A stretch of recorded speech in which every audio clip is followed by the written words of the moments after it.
Good morning students. Last time हमने work देखा था, अब नेक्स्ट टॉपिक आता है एनर्जी। एनर्जी क्या है? Capacity to do work. किसी काम को करने के लिए अगर जो हमें चाहिए होता है वह वो एनर्जी है। ठीक है, यूनिट इसकी भी सेम आएगी जैसे वर्क डन की देखी है आपने, जूल। ठीक है, वर्क डन देखो जब भी होगा दैट मीन्स अगर आपके अंदर एनर्जी है तभी हो पाएगा। अगर आप चलते हो, बोलते हो, दौड़ते हो, खाते हो, बैठते हो, नहाते हो, कुछ भी आप वर्क कर रहे हो दैट मीन्स आपको एनर्जी चाहिए, और वो एनर्जी आपको डिफरेंट फॉर्म्स में मिलती है। जैसे डिफरेंट फॉर्म्स क्या हो सकती है एनर्जी? कोल एनर्जी, कोयले से जो एनर्जी मिलती है, ठीक है, जिससे कि पानी गर्म कर सकते हैं, बिजली पैदा कर सकते हैं। Hydro energy, petroleum energy, solar energy, mechanical energy, chemical energy. तो डिफरेंट फॉर्म्स की, 1000 फॉर्म्स हैं एनर्जीज़ की, अनलिमिटेड फॉर्म्स हैं एनर्जी की जो हमारे यूटिलाइजेशन करते हैं हम जिसको, ताकि हम कुछ वर्क कर पाएँ। इवन आपकी जो गाड़ी रन करती है, आप बाईसाइकिल जो चलाते हो, आप एक्टिवा जो चलाते हो, एक्टिवा के अंदर जो पेट्रोल डलता है, डीजल डलता है गाड़ियों के अंदर, वो सारा ड्यू टू एनर्जी है। ये एनर्जी की डिफरेंट फॉर्म्स है, चाहे वो केमिकल एनर्जी हो पेट्रोल वगैरह के अंदर। ठीक है, तो इन एनर्जीज़ का यूज़ करते हैं। आपके अंदर इस 9th क्लास के अंदर स्पेशली है मैकेनिकल एनर्जी की फॉर्मेशन। मैकेनिकल एनर्जी बेसिकली दो तरह से होती है बच्चों, potential energy and kinetic energy. Potential energy को आज से हम शॉर्ट फॉर्म में PE लिखेंगे और काइनेटिक एनर्जी को शॉर्ट फॉर्म में KE लिखेंगे। अब ये मैकेनिकल एनर्जी की फॉर्मेशन है, यानी आप ये कह सकते हो कि mechanical energy that means potential energy plus kinetic energy होता है। अब पहले इन दोनों को डिफरेंस थोड़ा सा हल्का सा दिखाते हैं। क्या होती है potential energy? The energy possessed by an object by virtue of its position of rest. किसी ऑब्जेक्ट के अंदर उसकी रेस्ट की वजह से जो एनर्जी स्टोर रहती है वो उसकी पोटेंशियल एनर्जी कहलाती है। मतलब कैसे समझा जाए कि रेस्ट की वजह से कैसे एनर्जी रहती है? जैसे मान लो एक पत्थर रखा हुआ है छत के ऊपर, अब वही पत्थर मान लीजिए यहाँ पर मैं डेस्क के ऊपर ले आऊँ। अब डेस्क पर ये पत्थर है और ये नीचे मान लीजिए मेरा पाँव है। अब इस पाँव के ऊपर अगर ये पत्थर गिरेगा तो चोट कम लगेगी। अब यही पत्थर मैं 4 मंजिल ऊपर छत के ऊपर ले जाऊँ, अब वहाँ से ये पत्थर गिरे मेरे पाँव के ऊपर तो तोड़ देगा पाँव को। मतलब क्या है कि ये रेस्ट पर है पर इसके अंदर एनर्जी आ गई। अब अगर इसको 4 मंजिल ले जाएंगे तो एनर्जी इसके अंदर और ज़्यादा आ जाएगी। दैट मीन्स एनर्जी किसी चीज़ के अंदर उसकी रेस्ट की वजह से जो आती जाती है वो कहलाती है उसकी पोटेंशियल एनर्जी। समझ आ गया इसका? Stone is placed on the roof, या water store at a reservoir. पानी जैसे मान लो मग्गा भर के आप सिर के ऊपर डालते हो तो कोई फ़र्क नहीं पड़ता आपको, पर वही मग्गा भरकर अगर होली वाले दिन आपको 3 मंजिल ऊपर से कोई डालता है तो वो पानी चोट भी पहुंचाता है आपके सिर के ऊपर, क्योंकि उसके अंदर एनर्जी स्टोर हो जाती है। रेस्ट की वजह से जो एनर्जी स्टोर होती है, कई फैक्टर होते हैं, वो आगे आगे जैसे चैप्टर चलेगा समझ आ जाएगा। क्लियर है? साथ में इसके मैकेनिकल एनर्जी के साथ होता है काइनेटिक एनर्जी, जो आज से हम KE लिखेंगे। उसी की तरह ही है definition, the energy possessed by an object by virtue of its position of motion. वहाँ था रेस्ट की वजह से और यहाँ मोशन, यानी जो भी चीज़ चल रही है जिसके अंदर गति है कुछ, उस एनर्जी, उस गति की वजह से जो उसके अंदर एनर्जी है that is kinetic energy. Formula इसका ½ mv² है, जैसे उसका mgh था, दोनों का फॉर्मूला अलग है और ये ड्राइव करके दिखाएंगे अभी हम फॉर्मूले कि कैसे आया। इसका एग्जाम्पल क्या है कि किसी चीज़ के अंदर उसके मोशन की वजह से जो एनर्जी आती है, जैसे गोली चलाई जाए, बुलेट फायर की जाए, उसकी स्पीड की वजह से उसके अंदर एनर्जी आती है। पत्थर किसी को ज़ोर से मारा जाए, फेंका जाए, उसकी स्पीड की वजह से एनर्जी आती है। जैसे ये पेन है, ये पेन मैं आराम से किसी को दूँ, कोई चोट लगेगी। अगर इसी पेन को मैं तेज़ी से किसी को दूँ तो नेचुरली चोट लगेगी, क्योंकि मोशन आ गया इसमें। समझ आ गई बात? अब सबसे इम्पोर्टेंट काम आ रहा है इस चैप्टर का, इन दोनों की एक्सप्रेशन। पहले हम करते हैं पोटेंशियल एनर्जी की एक्सप्रेशन, कि किसी वस्तु के अंदर, किसी ऑब्जेक्ट के अंदर उसकी रेस्ट की वजह से कैसे एनर्जी स्टोर होती है। तो सबसे पहले वही डेफिनेशन लिख ली।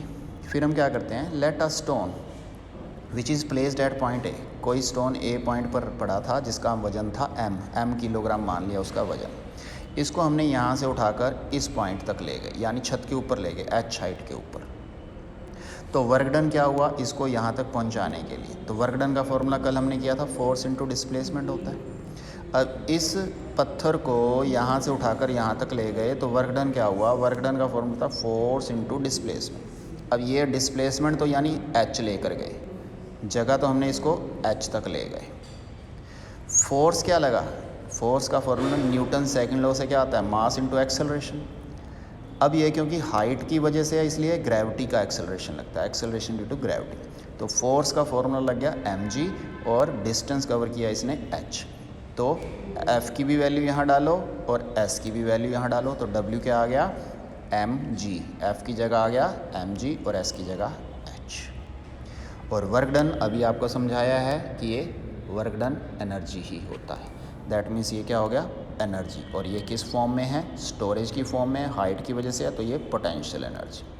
तो ये expression I energy, potential energy की क्या फॉर्मूला आया mgh, यही आपको अभी लिखवाया था। अब ड्राइव करते हैं हाफ mv²।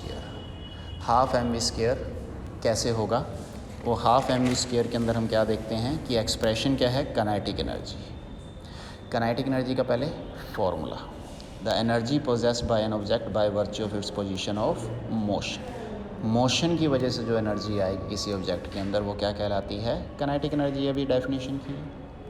अब क्या किया, देखो कोई ऑब्जेक्ट रखा हुआ है ए पॉइंट के ऊपर, इस पॉइंट से ये चल रहा है, m मास का है, जैसे कोई कार ले ली, u इसकी इनिशियल वेलोसिटी है। फिजिक्स के अंदर इनिशियल वेलोसिटी u से लेते हैं ज़्यादातर, फाइनल वेलोसिटी v से। तो कार यहाँ से चली, ये कार यहाँ से चली, आपने जब देखा u वेलोसिटी से थी, इस पॉइंट तक आते आते कार की वेलोसिटी हो गई v और डिस्टेंस कवर कर लिया इसने s। तो यही सारा कुछ लिखा हुआ है कि कोई ऑब्जेक्ट a से b तक आया, इनिशियल वेलोसिटी u से v हो गई और s उसने डिस्टेंस कवर किया। क्लियर। वर्क डन का फॉर्मूला वही F इंटू एस।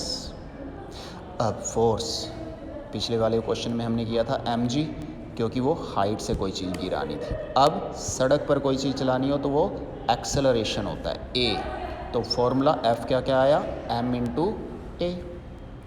अब डिस्टेंस इसका देखते हैं क्या कवर किया, ये मोशन में और फोर्स चैप्टर में आपने न्यूमेरिकल भी सोल्व किया हुआ है, तो उसी इक्वेशन से हम इसको सोल्व करते हैं s निकालने के लिए। क्या फॉर्मूला है 2as is equal to v² minus u²। Third equation का है ना, ये थर्ड इक्वेशन है मोशन की। तो यहाँ 2 का 2, a का a, s का s, v² माइनस u², सारा कुछ पता है, तो s निकाल लो, 2a डिवाइड हो जाएगा इसकी। अब s की वैल्यू आ गई, f की वैल्यू आ गई, दोनों वैल्यू यहाँ पुट की, तो w is equal to f की जगह m में, s की जगह v² minus u² upon 2a। a से a क्रॉस हो गया, क्या बचा half m v² minus u²। एक तो इम्पॉर्टेंट चीज़ ये आ गई, जब दो वेलोसिटियाँ दी होंगी तो वर्क डन का ये फॉर्मूला हो जाएगा, यानी काइनेटिक एनर्जी का ये हो जाएगा। पर हमने कौन सा लेना है, काइनेटिक एनर्जी का मोशन की वजह से, और ये मानकर चल रहे हैं कि शुरू में वो रुकी हुई थी। रुकी हुई का मतलब है कि initially the object is at rest, rest पर है, इसका मतलब इनिशियल वेलोसिटी 0। तो इनिशियल वेलोसिटी 0, तो यहाँ 0 की वैल्यू रख देते हैं, तो w is equal to half m v², यहाँ 0 सब कुछ ख़त्म कर देता है, ये ख़त्म, तो क्या बच गया हाफ m v²। और वर्क डन अभी आपको समझाया कि वो एनर्जी होता है, चाहे वो पोटेंशियल हो या काइनेटिक हो। तो यहाँ अब मोशन की वजह से आ रहा है, तो इसलिए इसको लिखा E यानी काइनेटिक एनर्जी की एक्सप्रेशन। ये फॉर्मूला आ गया काइनेटिक एनर्जी। दोबारा सुन लो, u से v वेलोसिटी हुई, s डिस्टेंस कवर करते हुए, तो w का फॉर्मूला fs, f की वैल्यू मास इंटू एक्सेलरेशन, और s की वैल्यू यहाँ पर क्या होगी कि यहाँ से यहाँ तक जाने में थर्ड इक्वेशन से हम निकालेंगे v² minus u² upon 2a। तो इसमें वैल्यू पुट करने से a से a क्रॉस होगा, और जो बाकी बच जाएगा उसमें इनिशियल वेलोसिटी हम 0 ले लेंगे, जिससे कि ये फॉर्मूला ड्राई। ठीक है बेटा, that is all for the day, thank you. Important है, ध्यान से करना इसको।